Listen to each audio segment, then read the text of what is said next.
Shalom. Selamat pagi Bapak Ibu Jemaat yang kasih dalam Tuhan Yesus. Kita bersyukur atas anugerah Allah yang menyertai kita dengan sempurna, sehingga kalau kita ada sampai hari ini semua karena kasih dan anugerah Tuhan. Kita akan segera memulaikan ibadah kita pada pagi hari ini. Saya memberikan kesempatan bagi kita sekalian untuk masing-masing bersaat teduh.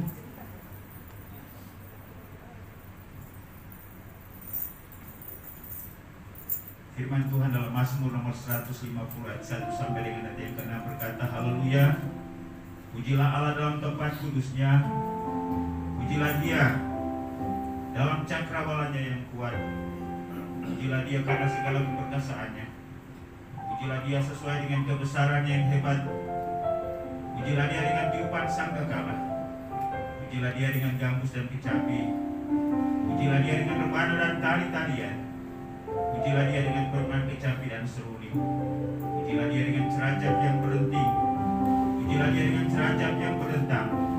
Dialah segala yang bernafas memuji Tuhan. Haleluya. Mari saya undang kita semua bangkit diri, kita nyanyikan pujian, katakan, ku sembah Kau Tuhan, Bapa, ku persembahkan tubuhku.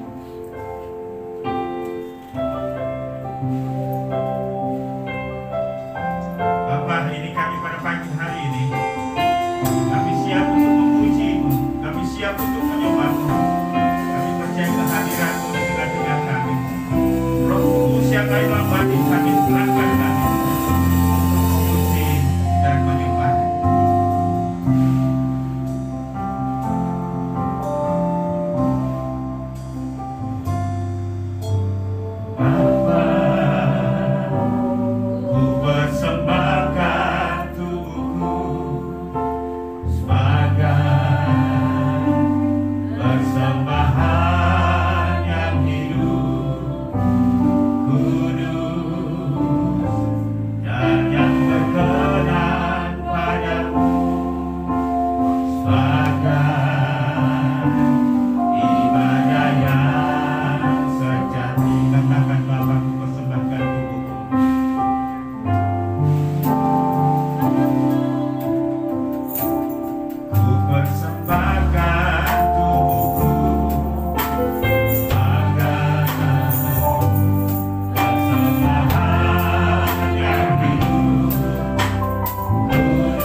keselamatan dipersembahkan bagi-Mu ya Tuhan.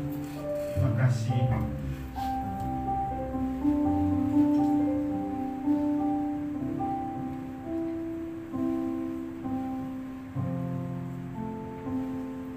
Terima kasih Tuhan untuk anugerah buat kami. Terpujilah nama-Mu Bapa.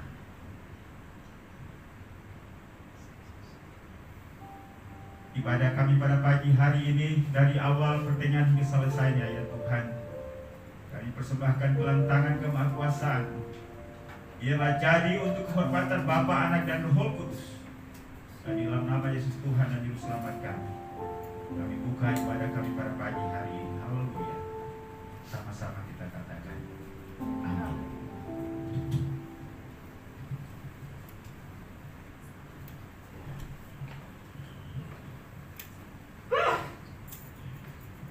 Duduk.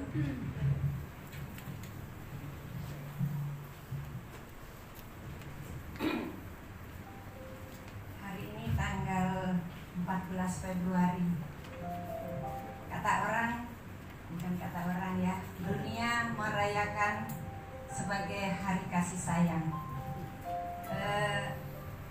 Sebenarnya kalau saya lebih setuju bahwa kasih sayang tidak hanya terpaku pada tanggal 14 Februari, tetapi setiap hari. Mari kita memberikan kasih sayang kita kepada orang-orang di sekeliling kita setiap hari, bukan hanya terpaku pada tanggal 14 Februari saja. Karena Tuhan Yesus sudah mengasihi kita, memberikan kasih sayang kepada kita setiap hari. Itulah sebabnya ada lebih baik kita merayakan hari ini sebagai hari kasih sayang, sebagai bukti cinta kasih kita kepada orang-orang yang kita cintai. Ada banyak hal positif yang bisa kita kerjakan dalam hari ini. Baiklah, kita akan lanjutkan ibadah kita. Saya undang bangkit berdiri kembali. Mari beri senyum kanan kiri sebagai tanda kasih sayang. Kita angkat pujian, katakan besarkan nama Tuhan, pujilah Dia.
Sebelum saya berdoa, saya akan membacakan firman Tuhan.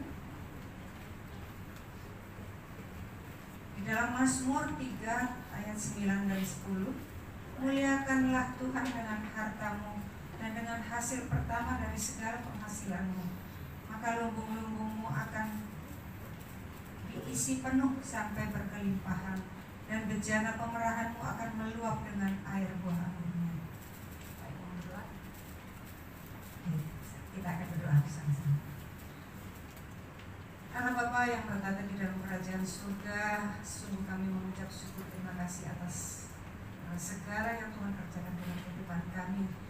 Kami percaya bahwa kasih setia Tuhan tetap melindungi kami, menyertai kami, dan memberkati kami senantiasa.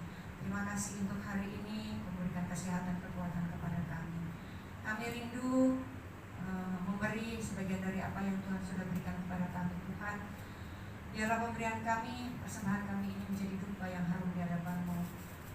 Pakailah hamba-hamba-Mu dengan penuh bijaksana untuk mengelola daripada keuangan ini Tuhan, untuk pekerjaan-Mu. Terima kasih Tuhan, biarlah Engkau memberkati setiap kami yang memberi, dan kami percaya setiap anak-anak-Mu yang memberi dengan penuh sukacita, Tuhan akan mengembalikan berlipat kali ganda sesuai dengan janji firman Tuhan. Terima kasih Tuhan, kami akan memberi dengan penuh sukacita di dalam nama Tuhan Yesus. Haleluya. Amin.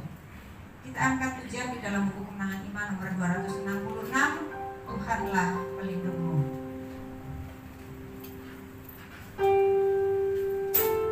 Kita nyanyikan semua ayatnya 1, 2, 3, 4.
Kasih yang sempurna telah diterima darimu, bukan karena kebaikanku, tapi oleh karena kasih karunia-Mu.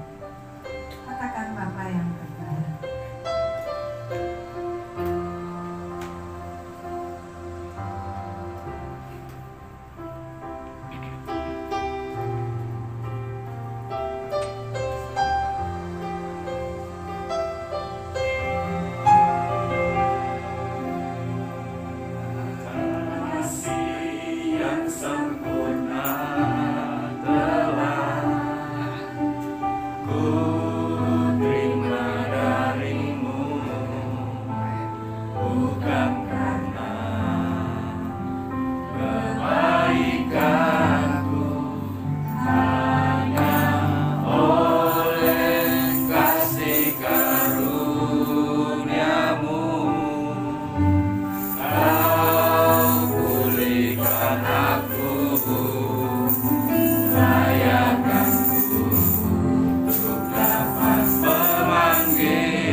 Shalom, selamat hari Minggu Bapak Ibu jemaat yang kekasih dalam Tuhan Yesus. Kita bersyukur karena kita bisa bertemu kembali dalam kesempatan ibadah hari ini, minggu ketiga dalam bulan ini. Puji Tuhan bahwa kita dapat memuji Tuhan, menyembah Tuhan, mendengarkan firman Tuhan bersama-sama dengan keluarga kita di rumah masing-masing. Biarlah segala pujian, hormat, kemuliaan bagi nama Tuhan.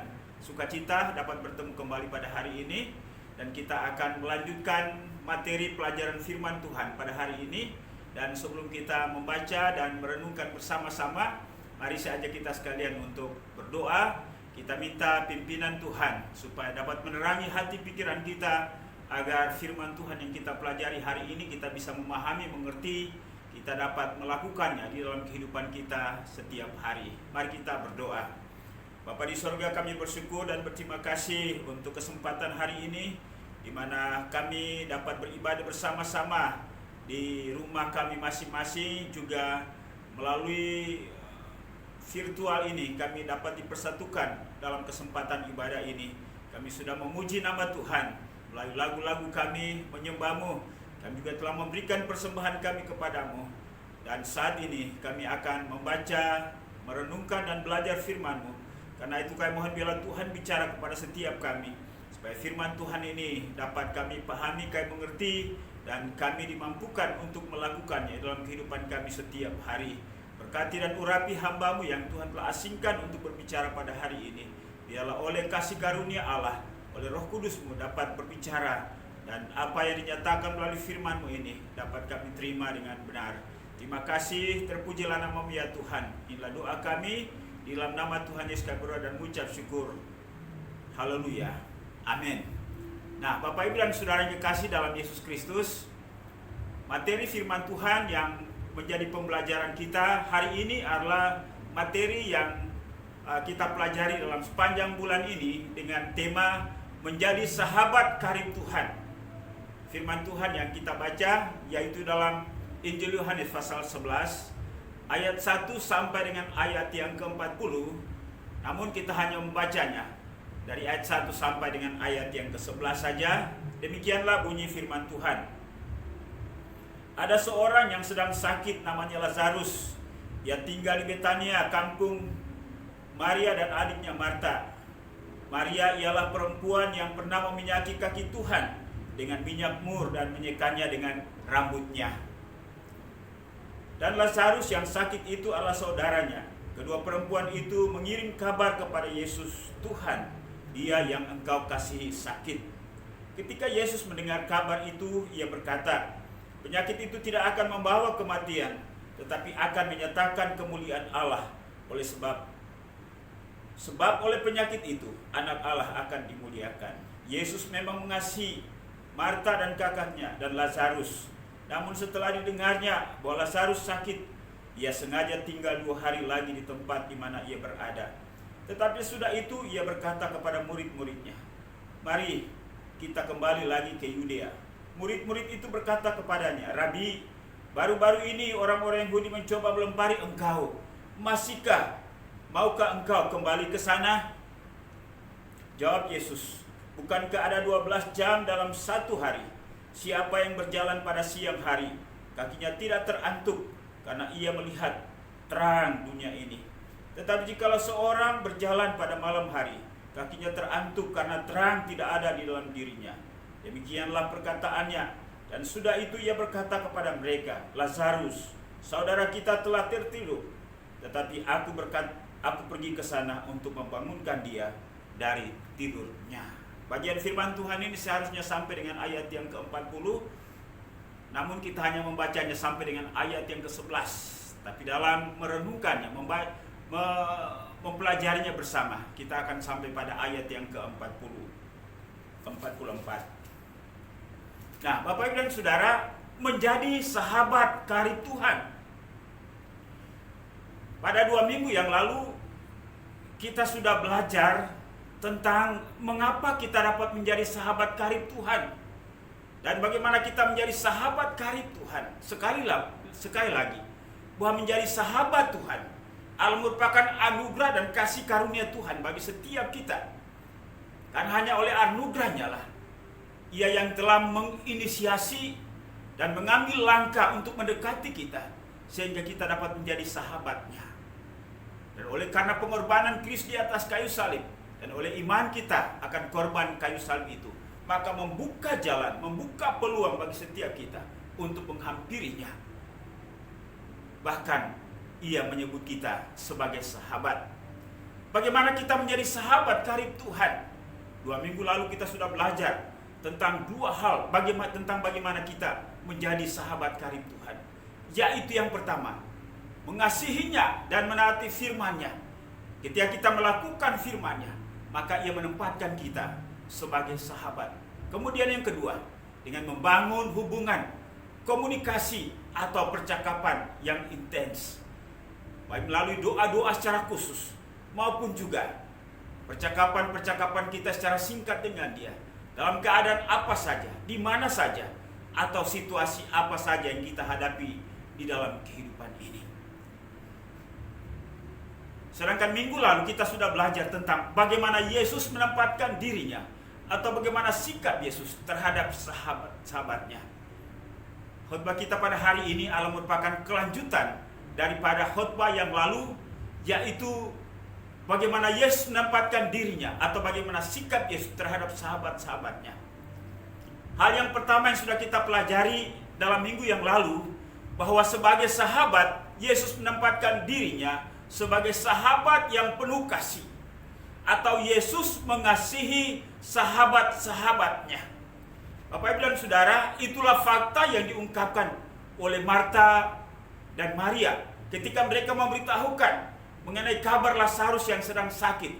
Mereka mengungkapkan dengan kalimat, "Dia yang engkau kasih sakit." Demikian pun juga pernyataan Rasul Yohanes melalui Injil Yohanes ini, bahwa Yesus memang benar-benar mengasihi Lazarus. Juga saksi, yaitu orang-orang Yahudi, ketika mereka menyaksikan Yesus, sikap Yesus terhadap Lazarus, mereka berkata bahwa betapa kasihnya Yesus kepada Lazarus. Bapak Ibu dan Saudara, itulah fakta yang pertama yang kita lihat tentang sikap Yesus, atau bagaimana Yesus menempatkan dirinya sebagai sahabat, yaitu sahabat yang penuh kasih. Dan hari ini kita akan lanjut melihat beberapa hal lagi tentang bagaimana Yesus menempatkan dirinya sebagai sahabat, atau kita akan lanjut mempelajari bagaimana Yesus bersikap terhadap sahabatnya. Karena itu kita akan masuki hal yang kedua setelah Yesus menempatkan dirinya sebagai sahabat, yaitu sahabat yang penuh kasih.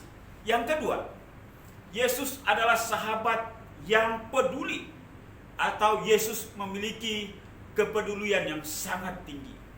Nah, Bapak Ibu dan Saudara, dalam ayat yang ke-7, firman Tuhan berkata, tetapi sesudah itu ia berkata kepada murid-muridnya, "Marilah kita kembali lagi ke Yudea." Kalimat ini merupakan lanjutan daripada penjelasan tentang sikap Yesus, bahwa setelah Yesus mendengarkan Lazarus sakit, ia sengaja tinggal 2 hari lagi di tempat di mana mereka berada.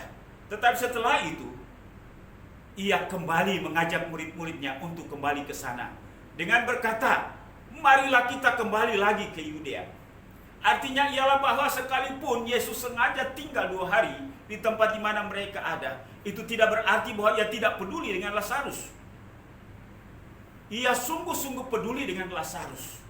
Namun dari sikap Yesus ini, kita akan belajar tentang 2 hal, ya.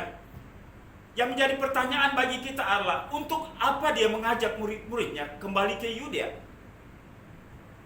Tidak lain, yaitu untuk menolong Lazarus. Dalam ayat yang ke-11 ia menyatakan, "Lazarus saudara kita telah tertidur." Tertidur dalam arti mati secara jasmani. Tetapi aku pergi ke sana untuk membangunkan dia. Artinya ialah bahwa rencana kembali atau inisiatif kembalinya Yesus ke Yudea bukan karena hal-hal yang lain, tetapi untuk menolong Lazarus. Dan berkaitan dengan itu, bagaimana ia menyatakan rencana Allah terhadap Lazarus. Nah, Bapak dan Saudara, Apa yang bisa kita pelajari dari sikap Yesus ini? Yang tadinya ia sengaja tinggal 2 hari sehingga Lazarus meninggal atau mati. Namun kemudian ia berkata kepada murid-muridnya, marilah kita kembali ke sana. Yang kita bisa pelajari yaitu bahwa walaupun ia adalah sahabat karib yang memiliki kasih dan kepedulian yang tinggi, tetapi ia memiliki kedaulatan atau keputusan tersendiri tentang kapan ia akan bertindak untuk menolong sahabat-sahabatnya.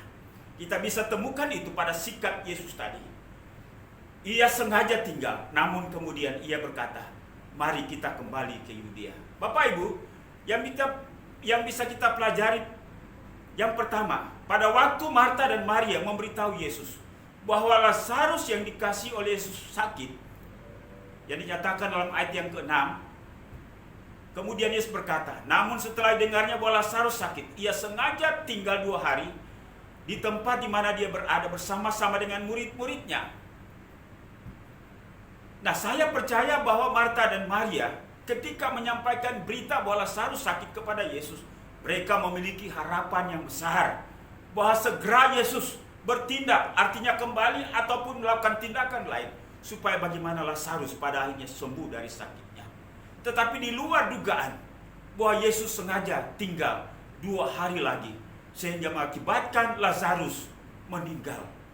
Bapak Ibu, walaupun kita tidak menemukan penjelasan bahwa atas sikap Yesus ini, ya Marta dan Maria, ya mungkin saja mereka kecewa, tetapi sebagai manusia yang belum sanggup mengerti dengan sikap Yesus, kemungkinan ya mereka kecewa. Setelah mereka melihat, menyadari bahwa Lazarus sakit keras, ia membutuhkan pertolongan sesegera mungkin. Dan jelas mereka memberitahukannya kepada Yesus dengan tujuan agar Yesus sesegera mungkin menolong Lazarus agar Lazarus sembuh. Tetapi Yesus sengaja tinggal 2 hari lagi dan pada akhirnya Lazarus meninggal. Walaupun ya seperti ini, yang bisa kita pelajari pada sikap Yesus ini adalah menjelaskan kepada kita bahwa ia adalah Tuhan yang memiliki otoritas dan kedaulatan atas sikap dan tindakannya sendiri. Bahwa ia tidak dapat dipengaruhi oleh apapun di luar dirinya untuk melakukan sebuah tindakan, termasuk kapan ia harus menolong setiap orang yang membutuhkan pertolongannya.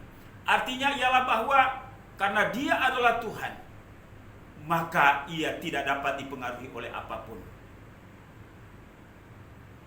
Yang menjadi pertanyaan bagi kita sering mendengarkan pernyataan-pernyataan bahwa doa bisa menggerakkan hati Allah.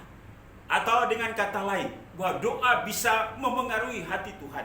Benarkah pernyataan seolah seorang hamba Tuhan katakan, kalau Tuhan bisa dipengaruhi, maka itu bukanlah Tuhan. Karena Tuhan Allah pribadi yang berdaulat, yang tidak bisa dipengaruhi oleh apapun. Pertanyaannya, apakah doa dapat mempengaruhi Tuhan? Saudara yang kekasih dalam Yesus Kristus, berpijak pada pernyataan bahwa Allah tidak bisa dipengaruhi oleh apapun, atau Tuhan tidak bisa dipengaruhi oleh apapun, maka seharusnya pernyataan bahwa doa bisa memengaruhi Tuhan, maka itu adalah sesuatu hal yang keliru. Kalau demikian, mengapa kita harus berdoa? Apa pentingnya berdoa? Saudara yang kekasih dalam Yesus Kristus, doa tidak hanya sekedar ketika kita datang membutuhkan pertolongan kepadanya, dengan sikap kita yang memelas-melas, ataupun dengan sikap kita yang sedih dan berduka. Sekali lagi, apapun yang kita lakukan tidak bermaksud untuk memengaruhi Tuhan. Adapun berdoa adalah penting. Mengapa penting? Karena doa menjelaskan banyak hal tentang relasi kita dengan Tuhan. Dengan doa, Allah merupakan sebuah kesadaran kita bahwa kita tidak sanggup untuk mengatasi kesulitan-kesulitan yang kita sendiri hadapi. Bahwa dengan doa, Allah merupakan fakta bahwa kita membutuhkan kehadiran Tuhan dan pertolongannya dalam hidup ini. Doa juga Allah merupakan kepasrahan kita kepada Tuhan, di mana melibatkan Dia di dalam kehidupan ini. Bahkan ada banyak makna lain tentang sikap doa kita kepada Allah. Jadi doa tidak hanya serta-merta Allah merupakan urusan untuk mempengaruhi Allah untuk menolong kita. Dan lebih tepat ialah bahwa mengapa kita berdoa? Karena kita memiliki relasi dan komunikasi dengan Tuhan. Adapun ketika kita dalam kesulitan, membutuhkan pertolongan Tuhan, Allah merupakan bagian kecil daripada hubungan itu. Karena itu, jangan kita memaknai secara sempit makna doa, atau makna permintaan kita, atau makna komunikasi kita dengan Tuhan. Doa menjelaskan banyak hal tentang relasi kita dengan Tuhan.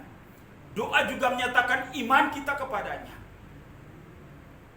Karena itu, mari kita memahami ini benar-benar, sehingga kita memiliki persepsi dan pendirian iman yang teguh di dalam Dia. Walaupun demikian, kita tahu bahwa Ia adalah sahabat yang peduli.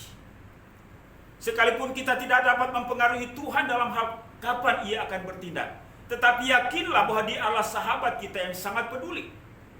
Buktinya bahwa Ia kemudian mengajak murid-muridnya untuk kembali ke Yudea, ke kampung Betania, kampung Marta, Maria, dan Lazarus, untuk menolong mereka.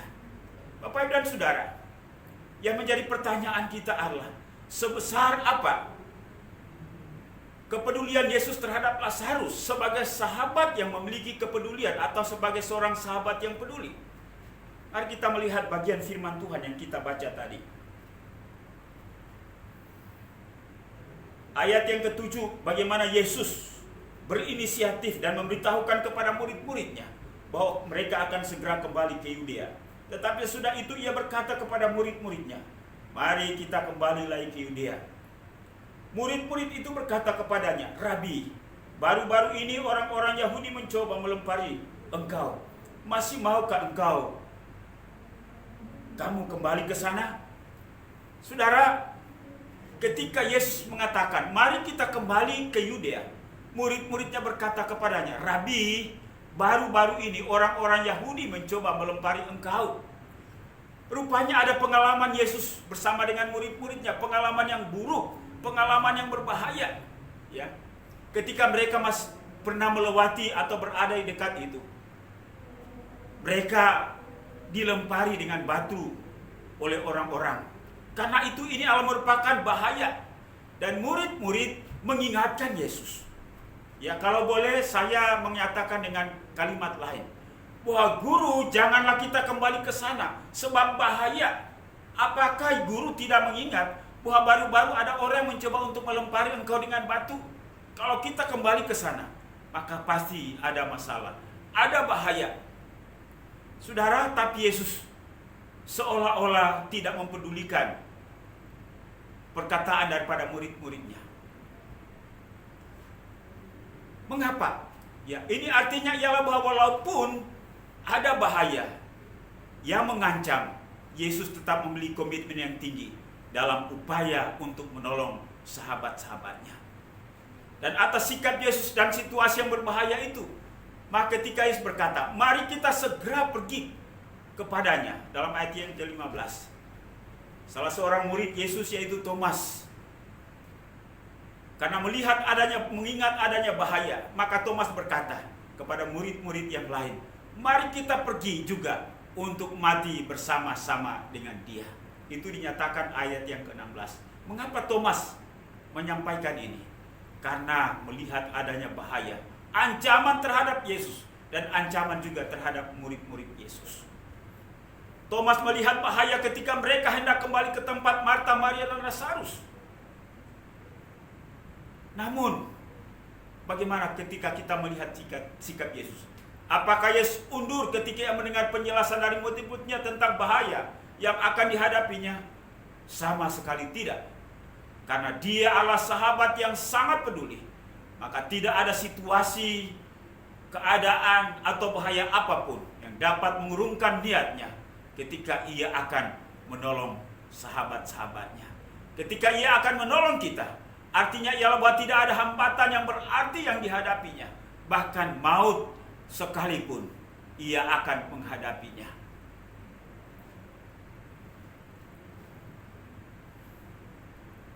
Karena itu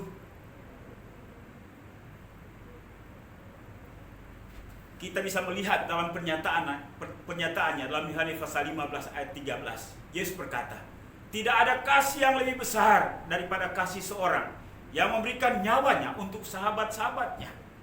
Melalui pernyataan ini, Yesus ingin memberitahukan kepada kita bahwa ia telah melakukannya dan ia siap untuk mengorbankannya, nyawanya, demi kita sebagai sahabat-sahabatnya. Yesus adalah sahabat yang mengasihi dan sahabat yang sangat peduli. Karena itu, tidak akan ada orang, tidak akan ada situasi atau apapun yang dapat menghalanginya ketika ia ingin menolong kita. Mari kita bersyukur untuk semuanya itu, bahwa Yesus kita sungguh luar biasa. Kita mempunyai sahabat manusia yang memiliki keterbatasan dalam banyak hal. Walaupun ia sudah berjanji berkali-kali, ia sudah berinisiatif untuk melakukan apapun bagi kita. Tapi ketika kita ada halangan, ketika dia ada halangan yang merintanginya, maka halangan itulah yang menjadi alasan untuk dia tidak mewujudkan janji atau niatnya. Tapi tidaklah demikian dengan Yesus. Yesus tetap komit, karena ia adalah sahabat yang luar biasa. Yang ketiga, selain daripada Yesus adalah sahabat yang penuh kasih, Yesus adalah sahabat yang peduli. Dan yang ketiga, kita melihat dalam ayat yang ke-33. Ketika Yesus melihat Maria menangis dan juga orang-orang Yahudi yang datang bersama-sama dengan dia, maka masih gula hatinya, ia sangat terharu. Dan kemudian ketika ia tiba di tempat kuburan Lazarus, firman Tuhan dalam ayat yang ke-35 berkata, maka menangislah Yesus. Yesus adalah sahabat yang memiliki empati dan solider. Ya. Yesus adalah sahabat yang memiliki empati dan solider, yaitu sikap yang turut merasakan suasana batin kita, suasana pikiran kita, perasaan kita, yang berduka, yang sedih, dan yang susah. Itulah pengalaman kebersamaannya dengan Marta dan Maria ketika mereka kehilangan Lazarus. Ia ikut mengalami situasi yang mereka alami. Ia ikut mengalami situasi yang kita alami.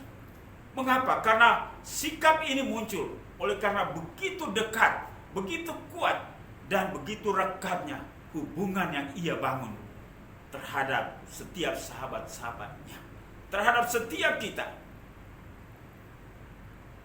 Yesus adalah sahabat yang tidak hanya mengerti perasaan kita dan apa yang kita alami, tetapi ia juga turut merasakan dan mengalaminya. Karena itu ketika penulis kitab Ibrani menyatakan Yesus sebagai imam besar, ia menyatakan demikian, sebab imam besar yang kita punya bukanlah imam besar yang tidak dapat turut merasakan kelemahan-kelemahan kita. Sebaliknya, sama dengan kita, ia telah dicobai, hanya tidak berbuat dosa. Inilah makna daripada pengalaman Yesus sebagai manusia. Bahwa sebagai manusia yang lemah, sebagai manusia yang tidak berdaya, ia pun turut merasakan pengalaman-pengalaman kita. Kalau ia hanyalah semata-mata Tuhan dan bukan manusia, maka ia tidak mungkin merasakan kelemahan kita. Karena Tuhan adalah Maha Kuasa, Maha Besar, yang tidak mungkin dipengaruhi oleh kelemahan. Tapi karena dia adalah manusia sejati, maka ia turut merasakan kelemahan-kelemahan kita.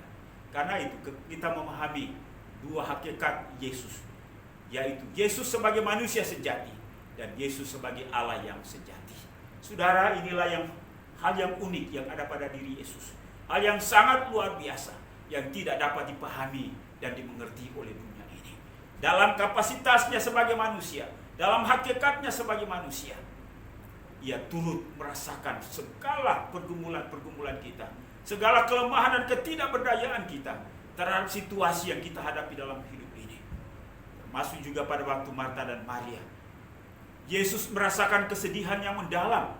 Karena itu ada satu ungkapan, masih pula. Bagaimana dia mengalami perasaan itu, sebagaimana Marta mengalaminya, sebagaimana Maria mengalaminya, demikian pun juga Yesus mengalaminya. Karena itu atas sikap Yesus ini, penulis kitab Ibrani mengajak kita, setiap kita dengan berkata demikian.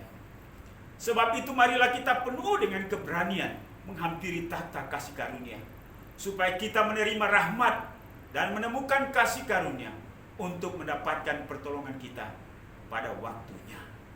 Ibrani 4 ayat 16. Yesus adalah sahabat yang memiliki solidaritas yang tinggi. Yesus adalah sahabat yang memiliki empati yang luar biasa. Karena itu, marilah kita bangun hubungan kita dengan Dia semakin dalam, semakin erat. Melakukan firman-Nya, membangun komunikasi, baik komunikasi secara batin maupun secara lisan, terus menerus, karena Ia sangat dekat, sangat erat dengan kita, dan itulah yang Ia inisiasi kepada kita. Demikian pun juga sebaliknya. Mari kita membangun relasi dan hubungan yang lebih dalam dengannya. Yang keempat, selain daripada Yesus adalah sahabat yang penuh kasih, Yesus adalah sahabat yang peduli, Yesus adalah sahabat yang memiliki empati dan solidaritas yang tinggi. Maka yang keempat, sebagai sahabat yang karib atau sahabat yang baik, Yesus adalah sahabat yang berkuasa. Bapak Ibu dan Saudara, ketika Yesus tiba di kuburan Lazarus, maka beberapa orang yang ada bersama-sama dengan Marta dan Maria dalam peristiwa itu, ketika mereka melihat Yesus, mereka berkata, "Ia yang memelekkan mata orang buta, tidak sanggupkah ia bertindak sehingga orang ini tidak mati?" Saudara, mengapa orang-orang ini berkata? Karena selama ini mereka melihat bagaimana Yesus melakukan perkara-perkara yang ajaib yang tidak dapat dilakukan oleh imam besar, oleh orang-orang Yahudi, oleh para ahli Taurat, yaitu karena Yesus memiliki kuasa. Artinya bahwa orang-orang ini tahu benar bahwa Yesus memiliki kuasa untuk membangkitkan Lazarus. Dan hal itu terbukti sebagaimana yang dinyatakan dalam ayat yang ke-39 sampai 44 di dalam kisah ini. Demikian bunyinya. Kata Yesus ketika Yesus tiba di depan pintu kuburan Lazarus. Kata Yesus, "Angkat batu itu." Marta, saudara orang yang meninggal itu, berkata kepadanya, "Tuhan, ia sudah berbau, sebab sudah 4 hari ia mati." Jawab Yesus, "Bukankah sudah kukatakan kepadamu, jikalau engkau percaya, engkau akan melihat kemuliaan Allah?" Maka mereka mengangkat batu itu, lalu Yesus menengadah ke atas dan berkata, "Bapa, aku mengucap syukur kepadamu, karena engkau telah mendengarkan aku. Aku tahu bahwa engkau selalu mendengarkan aku, tetapi oleh karena orang banyak yang berdiri di sini mengiring aku mengatakannya supaya mereka percaya bahwa engkaulah yang telah mengutus aku." Dan sudah berkata demikian, berserulah ia dengan suara keras, "Lazarus, marilah keluar." Orang yang telah mati itu datang keluar. Kaki dan tangannya masih terikat dengan kain kapan dan mukanya tertutup dengan kain peluh. Kata Yesus kepada mereka, "Bukalah kain-kain itu dan biarlah ia pergi." Haleluya. Pada akhirnya Lazarus bangkit dari antara orang mati oleh karena kuasa Yesus. Sekali lagi, bahwa kita melihat hakikat Yesus sebagai Allah dan hakikat Yesus sebagai manusia. Kedua hakikat ini tidak bisa dipisahkan satu dengan yang lain. Sebagai manusia, sebagai anak Allah, sebagai anak manusia juga, maka Yesus bertindak dengan meminta pertolongan Bapanya yang di surga. Itulah sebabnya dalam pemahaman dan dogma kita memahami dan mengenal bahwa kedua hakikat, Yesus sebagai manusia dan Yesus sebagai Allah, dimiliki oleh Yesus di dalam sepanjang sejarah kehidupannya. Momen yang mungkin membedakan momen-momen yang lain, bahwa ketika keilahian itu sejenak beranjak dari diri Yesus ketika ia berada di kayu salib, dan ketika ia hendak menghembuskan nafasnya, lalu ia memberi sebuah pernyataan, "Mengapa engkau meninggalkan aku?" Dan saat itulah sementara waktu keilahian Yesus dan kemanusiaan Yesus berada penuh pada dirinya pada waktu itu, sehingga ia menghembuskan nafasnya. Dan saat itulah ia mati. Dan kematiannya adalah kematiannya sebagai seorang manusia. Namun saya ingin jelaskan bahwa walaupun Yesus sebagai manusia, tetapi ia juga memiliki kuasa. Mengapa? Karena kuasanya diperolehnya melalui kesalehan dan ketaatannya kepada Bapaknya. Dan yang kedua, kuasa Yesus yang ada pada dirinya adalah karena dia juga adalah Allah. Bapak Ibu dan Saudara yang kekasih dalam Yesus Kristus, dari dua hal ini kita belajar bahwa Yesus adalah sahabat yang memiliki kasih. Yesus adalah sahabat yang memiliki kepedulian yang tinggi. Yesus adalah sahabat yang memiliki empati dan solidaritas yang tinggi. Serta Yesus adalah sahabat yang berkuasa.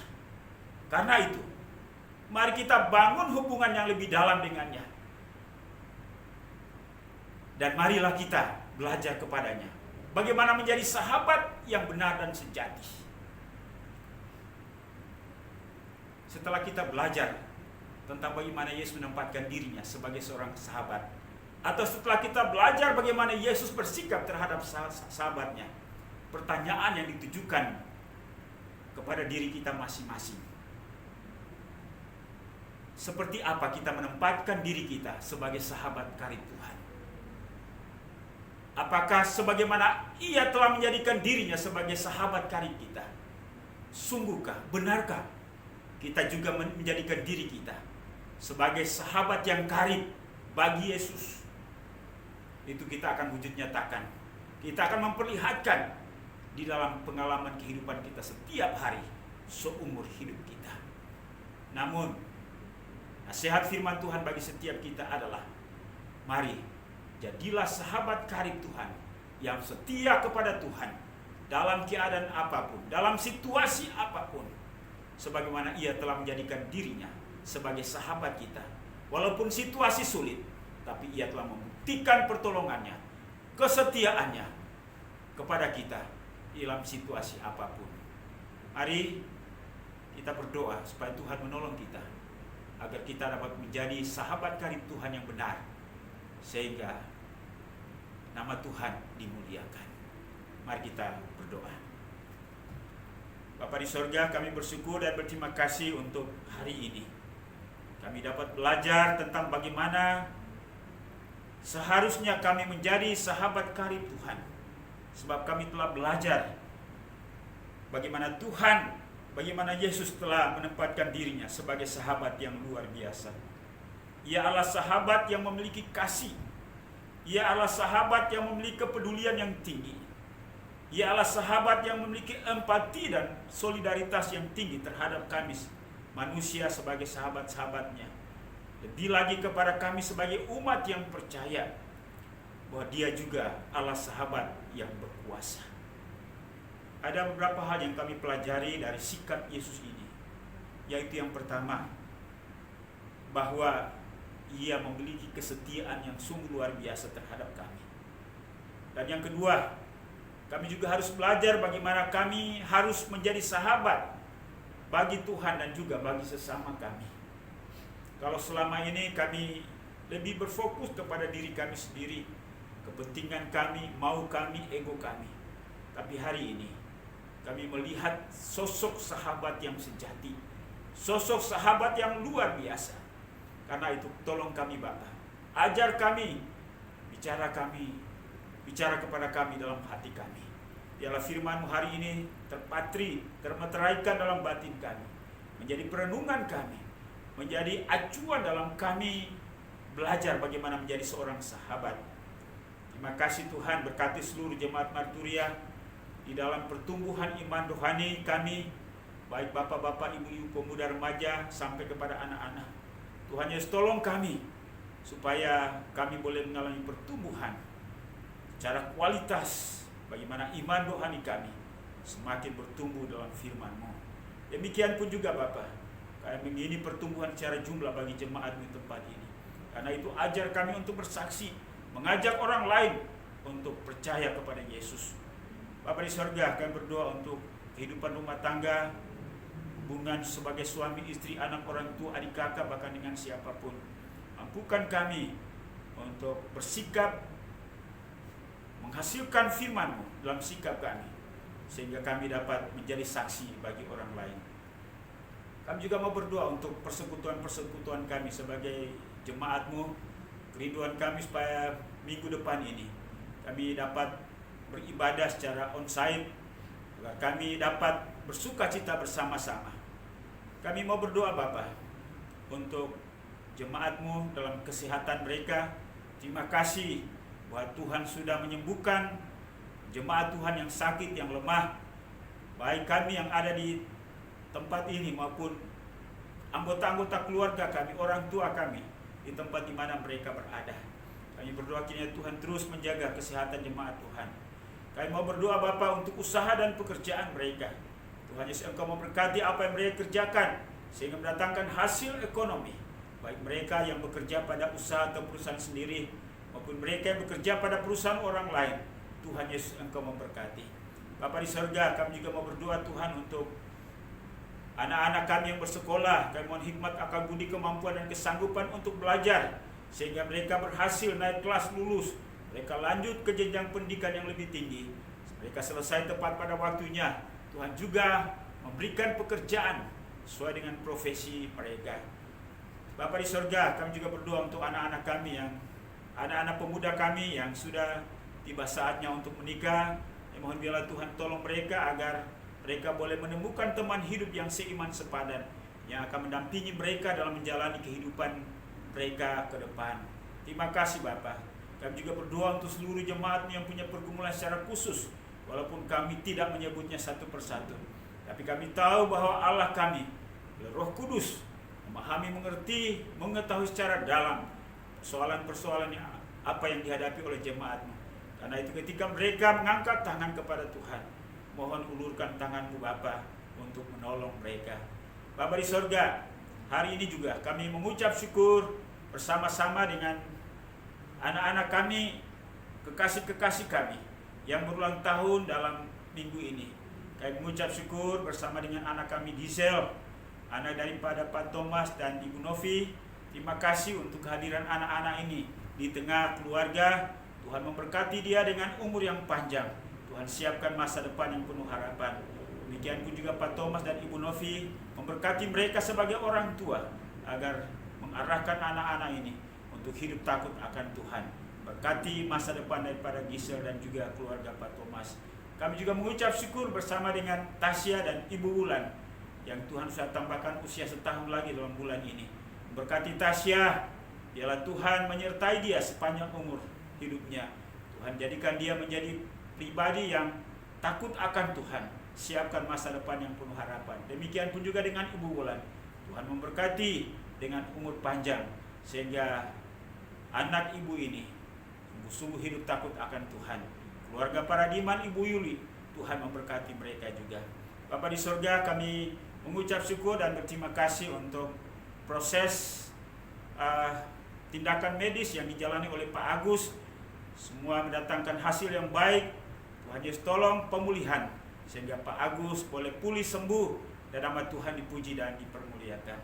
Terima kasih Bapa di surga. Kami mau berdoa Tuhan untuk gereja Kemajuan Indonesia, baik pada tingkat pusat, wilayah, daerah sampai kepada gereja-gereja lokal. Tuhan Engkau memberkati supaya melalui gereja ini banyak jiwa dapat dimenangkan. Ketua Umum Badan Pengurus Pusat, ketua-ketua wilayah Badan Pengurus Wilayah, ketua-ketua daerah Badan Pengurus Daerah, gembala-gembala jemaat lokal dan juga BPJ di seluruh jemaat gereja Kemajuan di seluruh Indonesia ini. Tuhan Engkau memberkati penginjilan dalam negeri, luar negeri, penginjilan di kota, di desa. Tuhan Engkau memberkati. Demikian pun juga Tuhan, kerjasama yang baik di antara pimpinan-pimpinan gereja, supaya gereja ini bersatu untuk dapat melayani di Indonesia ini, sehingga banyak jiwa dapat dimenangkan. Kami berdoa juga untuk pemerintah bangsa dan negara kami, Presiden, Wakil Presiden, para menteri, jajaran pemerintahan dari pusat sampai ke daerah, semua lembaga tinggi negara, TNI, Polri, dan semua pemimpin-pemimpin dalam bangsa ini. Tuhan memberkati mereka, berikan kesehatan kepada mereka agar dapat membangun bangsa ini, mewujudkan cita-citanya. upaya untuk menghambat peredaran COVID-19, kiranya Tuhan tolong. Demikian pun juga Tuhan untuk seluruh masyarakat supaya disiplin agar COVID ini dapat berlalu dan kami hidup sebagai biasa dan nama Tuhan dipuji dan dipermuliakan. Terima kasih. Kami juga berdoa untuk pemerintahan Kota Bekasi.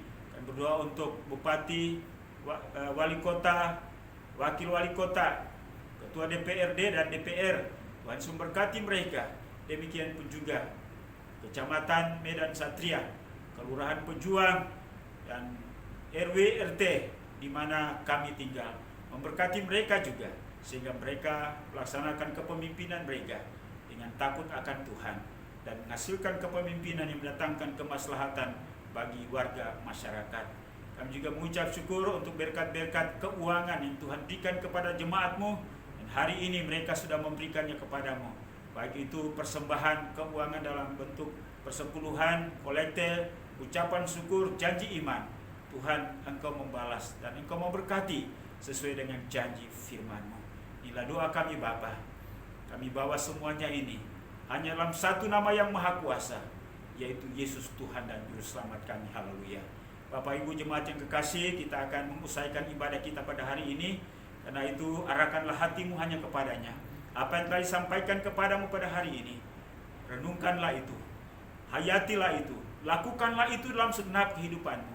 Dan biarlah kasih karunia daripada Allah Bapa, anugerah dan damai sejahtera dalam nama Tuhan Yesus, serta pimpinan penghiburan, penyertaan, persekutuan Roh Kudus menyertai kita sekalian hari ini, bahkan sampai selama-lamanya. Maranatha, Yesus datang untuk menjemput sale-salenya. Haleluya. Mari sama-sama kita katakan amin. Bapak Ibu yang kekasih, jemaat ibadah kita telah selesai. Kiranya Tuhan memberkati kita, tetap semangat, dan biarlah Tuhan senantiasa menolongi kita. Shalom.